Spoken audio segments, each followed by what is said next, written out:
On our last video, I tried to unbox this Gengar, but I didn't.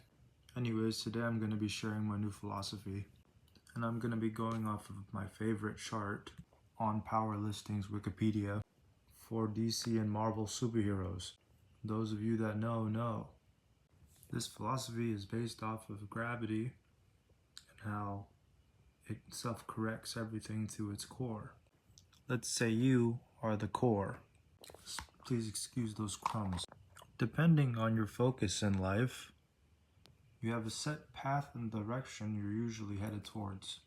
This applies for everyone. This represents the self-correcting nature of gravity. Oftentimes people are assuming perspectives can't intersect. And a perspective is what I call mental atmospheric environment.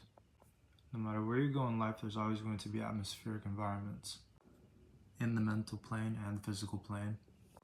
And then you have your consciousness, conscious awareness at the very center. If you think about a pond, a really deep pond that has currents, if I were to drop this ice pack, it wouldn't just sink straight to the bottom. The currents would move it back and forth. And instead of blaming the environment separate from the self, I'm going to call the environment mental atmosphere, because ultimately your reaction determines how you interact with said environment. Mental atmospheric pressure. When one's mind is cluttered, this represents mental pressure. With the density of the material that floats within the consciousness, that builds the mental environment.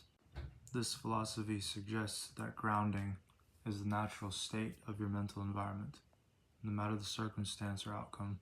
One has the option to blame environment or ask environment the purpose of said current, the purpose of the density, and how one can navigate through it. Positivity and negativity applies here as well.